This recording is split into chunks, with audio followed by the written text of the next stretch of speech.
Wakati namaliza mazungumzo yangu ya jana, nilikudokeza kidogo kuhusu kudondoka kwa helikopta ya Marekani ile Apache.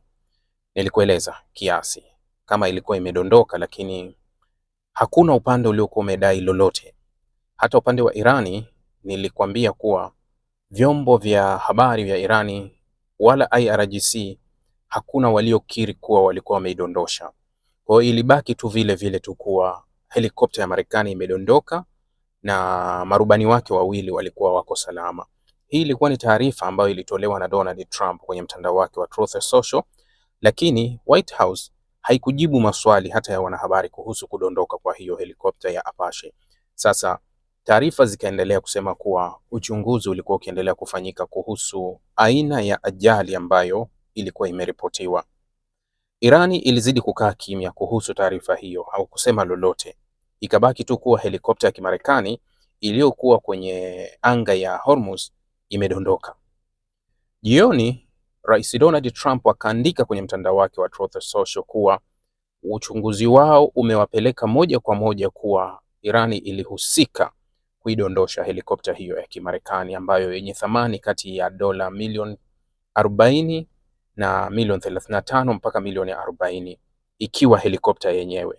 Lakini inapokuwa imewekewa sasa silaha, imefungiwa kila kitu, thamani yake inakwenda mpaka milioni 50 dola. Ndio ikasemekana kuwa ilikuwa imedondoka, na Donald Trump akaahidi kuwa kwa hilo lililotokea ni lazima Marekani italipa kisasi kwa Irani. Ndio hicho kilichotokea, kuwa Marekani ikafanya mashambulizi katika maeneo ya ufuo wa pwani, Kashmir, Hormuz kwenyewe, visiwa vya Jasik na maeneo mengine kama maeneo matatu au manne. Wakapiga kwenye tenki la maji, wakapiga kwenye minara, wakapiga kwenye maeneo ambayo wanasema ni ya kijeshi, lakini katika ufuo tu kwenye pwani ya eneo la Hormuz. Jambo ambalo Irani walienda kulijibu kwa kupiga nchi tatu tofauti. Walipiga Bahrain, wakapiga Kuwait, wakapiga Jordan. Halafu wakaja na taarifa ya kuwa wamedondosha droni ya Kimarekani ya MQ-9 Reaper ambayo ina thamani ya dola milioni 32. Taarifa ya baadaye ya Marekani ikasema kuwa walikuwa wamemaliza operation yao kamili ili ya kulipa kisasi dhidi ya Irani na wamerudi kwenye meza. Kwa hiyo wanasema tunaendelea na mazungumzo. Amani iwe nawe. Peace be upon you. Natumai wewe ni mzima wa afya na unaendelea vyema na majukumu yako. Sitozungumza sana leo, kiasi tu nitazungumza muda fulani, halafu tutaendelea mengine. Nataka tu kuja clear hili ambalo lilitokea. Unajua nililieleza kiasi jana, lakini kwa sababu pande zote mbili zilikuwa zimekaa kimya, na mimi nilieleza katika nadharia ambayo inakuja katika hiyo nadharia.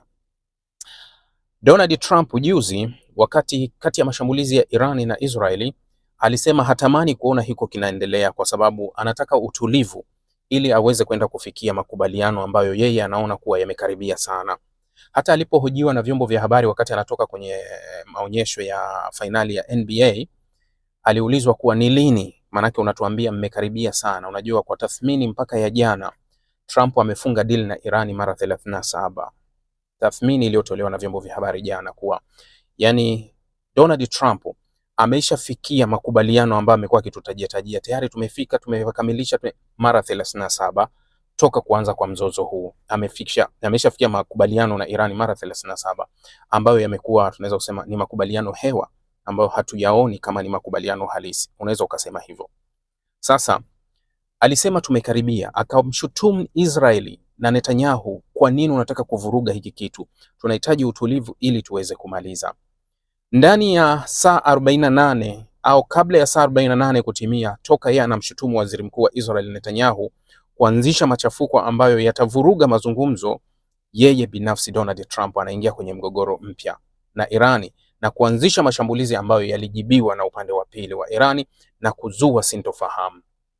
Waziri wa mambo ya nje wa Irani Abbas Araghchi jana aliandika kwenye mtandao wa X kuwa Irani ya sasa sio Irani ambayo unaweza ukapiga kofi wakakupa shavu la upande wa pili. Anasema kuwa hakuna uchokozi wowote utaoelekea kwenye nchi usipate jibu la kurejelea. na haya ni mabadiliko makubwa ya sera ya nje, hasa kwenye masuala ya kiulinzi, na inaonekana kwa Irani kuwa hawako lezi, yani hawakubaliani na uonevu, yani kuwa ukitaka kutuonea tutakujibu. Nadhani wamebaki kwenye hiyo nadharia kuwa kama unajaribu kutuonea sisi tutakujibu, na ndio imekuwa vile. Juzi tumeona baada ya kutoa onyo kwa Israel kupiga Beirut, Israel akapiga Beirut, wao wakajibu kwa vitendo. Israel wakajibu mpaka mwisho.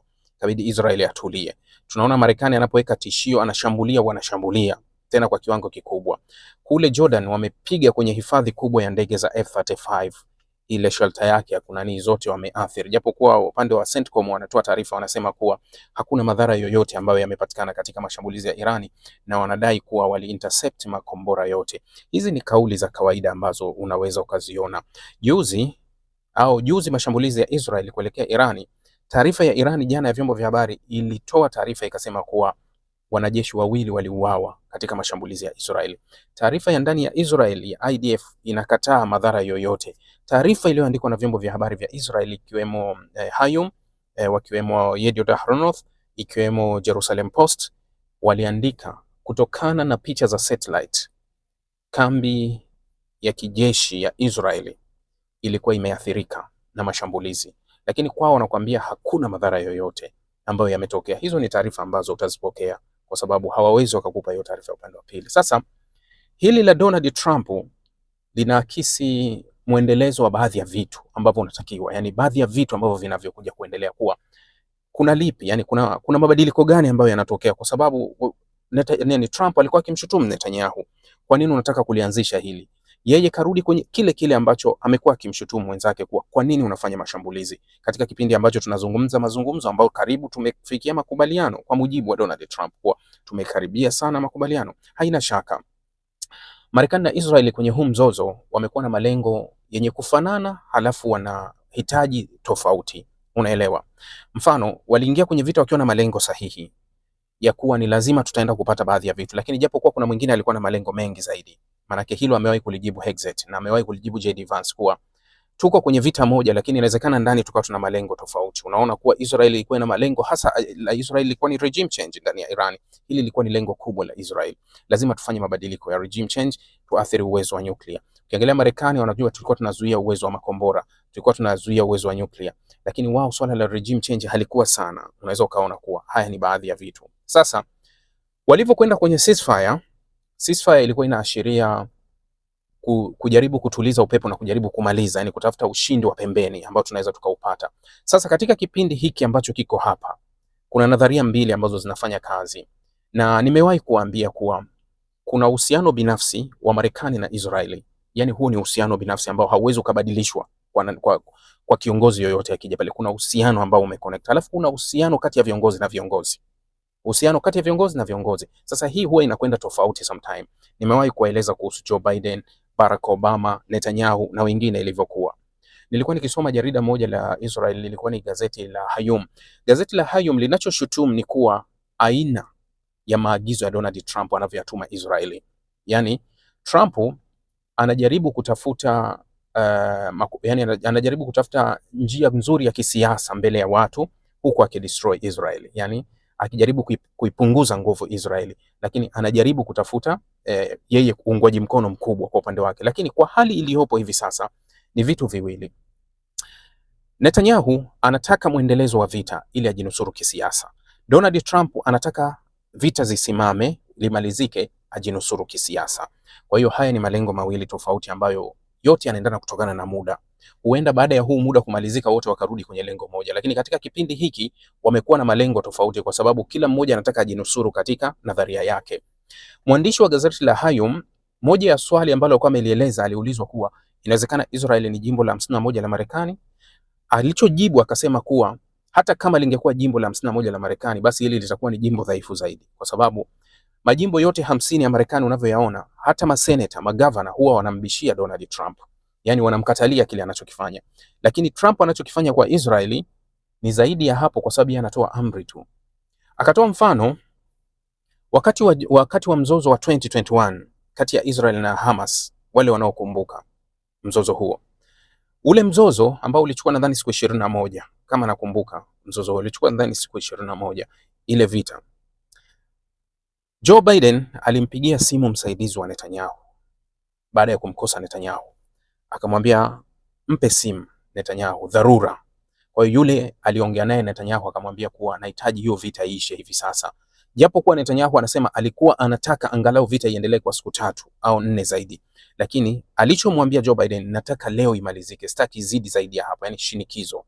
Sasa huyu anachokizungumza kuwa huyu alipiga simu akaongea.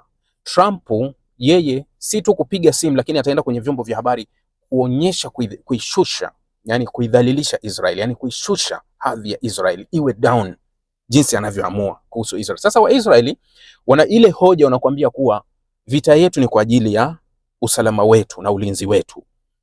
Trump kutuamulia, haiwezekani kutuamulia, japo kuwa wanafahamu kabisa maamuzi yao mengi yanaenda kutokana na backup ya Marekani, lakini wanaona kuwa amri za Trump ambazo zinakuja kwenye vyombo vya habari vinamjenga kisiasa, vinadhoofisha Israeli kutoka kwa maadui zake. Anasema kuwa inatudhalilisha kwa sababu maadui zetu wanaona kuwa anayetu backup anatuamrisha anafanya nini. Kwa hiyo ili kutushughulikia sisi wanaenda kwa Marekani.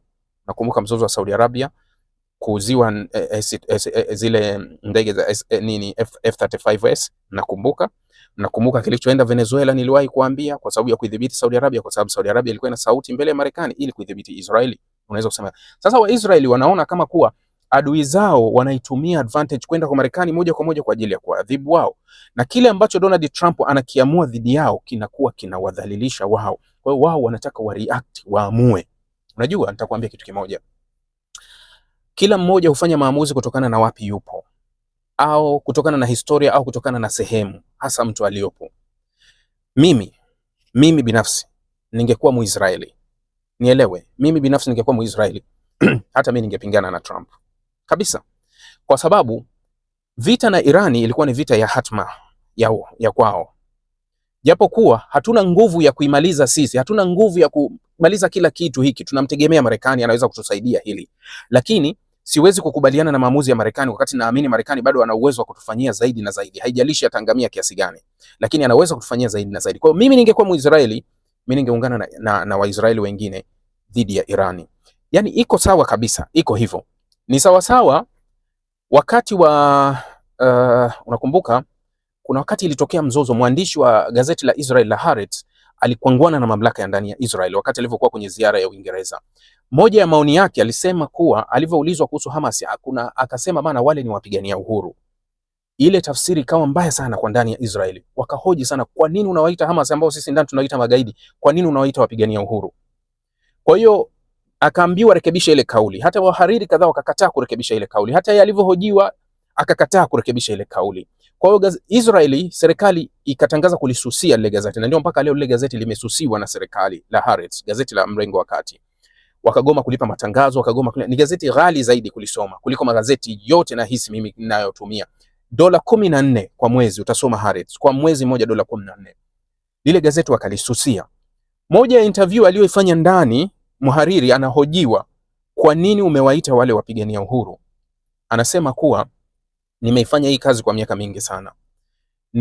Katika kazi yangu hii nimewahi kushuhudia, anasema katika kazi yangu hii nimewahi kushuhudia mtoto wa Kipalestina anarusha jiwe kwa gari la IDF linapita mbele yake, gari la jeshi, Israel Defense Force. Alirusha jiwe, kilichofuata alipigwa risasi, akadondoka mbele ya macho yangu. Sababu ya kupigwa yule mtoto ilikuwa ni nini? Anasema nimefanya interview na aliyewahi kuwa waziri mkuu wa nchi hii, Ehud Barak. Nikamuuliza kuwa wewe ungezaliwa kule Jerusalem Mashariki, au ungezaliwa kule Ramallah, au ungezaliwa West Bank, ungekuwa nani? Ehud Barak anamjibu Levin kuwa ningekuwa mwanachama wa kundi la kigaidi. Elewa, yani ningekuwa mwanachama wa Hamas. Maana yake hata Ehud Barak anakubaliana na harakati za wale kuwa wanachokidai ni haki yao, lakini sisi tunataka kutumia nguvu. Yani kile wanachokidai uhuru wao ni haki yao, kwa hiyo wanatumia nguvu na kutumia lolote, ndio kwa. Kwa hiyo ninachokuambia kuwa ningekuwa Muisraeli, ningeungana na Israel kuwa ni lazima tuone Irani kuwa ni adui, na yoyote anayetudhoofisha kuhusu Irani na ambaye anaweza kutusaidia kama mshirika wetu alafu atake kutimiza hilo, tutamuona kuwa ni adui. Hilo unaweza nikafanya vile. Ndio maana Ehud Barak alisema ningezaliwa West Bank au ningezaliwa Jerusalem Mashariki, mimi pia ningekuwa mwanachama wa kundi la kigaidi. Yani mimi pia ningekuwa mwanachama wa Hamas. Ndio hicho, kwa sababu hakuna njia ya uhuru wetu, hakuna njia ya haki yetu zaidi ya kuipigania. Ndio hicho ambacho alichokuwa nakisudia kusema kuwa ningekuwa mwanachama wa Hamas. Kwa hiyo inategemea wewe umekaa wapi, kwa wakati gani, unapigania nini. Kwa hiyo kuna hiki ambacho unakiona kama hivi sasa labda inaandikwa kama mzozo kati ya Netanyahu na Trump. Ni kweli, lakini wote wapo kwenye malengo ya kisiasa. Lakini kwa hiyo kila mmoja anataka kujaribu kutumia nafasi yake na nguvu yake kutimiza yale malengo yake. Nitakukumbusha kidogo. Nimewahi kuzungumza na wewe, sijui hapa au wakati gani, lakini ilikuwa karibu uchaguzi wa Marekani. Wakati nilikuambia kuwa Israeli ya Netanyahu, serikali ya Saudi Arabia zinafanya kampeni ya kusudi ya hujuma kuiangusha Democrat. Kama mnakumbuka, niliwahi kusema wakati ule Saudi Arabia ilifanya kampeni ya uhakika kuhakikisha Biden na Democratic hawashinde uchaguzi. Hali kadhalika Israel ilifanya kampeni hiyo kubwa kuhakikisha tu wanamdestroy Democrat pamoja na Kamala Harris na Joe Biden mwenyewe. Wakati huo walifanya, ndio maana hata makubaliano ya Gaza yalifikiwa siku moja kabla ya Trump kuapishwa, ambapo Trump wakati anaapishwa akasema kuwa yale yalikuwa ni makubaliano kwa heshima yangu mimi, yani kwa sababu yangu. Waligoma kufanya makubaliano katika kipindi chote, kwa sababu makubaliano yoyote ya wakati huo yalikuwa yanafanya kampeni mpya kwa Democrat, kuwaweka kwenye nafasi nzuri ya kushinda. Wakati huo Saudi Arabia iligoma kwa namna yoyote kusema kwa tunataka kuanzisha uhusiano na Israel, kwa sababu ilikuwa wasianzishe, wanasema hawataki mpaka wanasubiri Donald Trump arejee. Sasa Donald Trump alirejea vibaya bila kumaliza haya matatizo, lakini Saudi Arabia ilikwisha kubaliana na hilo, lakini ikakataa kusaini yale makubaliano wakati wa serikali ya Joe Biden, kwa sababu ingempa credit Joe Biden na Democrat kuwafanya wawe vizuri kwenye uraisi au kwenye nafasi ya kugombea. Kwa kila kitu kinakuja kwa wakati gani, sijui umenielewa, na imani nimeeleweka kwa hili ambalo nimeeleza. Kwa hiyo hizi vurugu zimeendelea, Iran wamejibu, Marekani wameshambulia, na kila upande umesema tayari umeshajibu, wametulia, wamerudi tena kwenye meza. Tunaendelea na maigizo. Jamani, niwatakia kila la kheri na asanteni inshallah.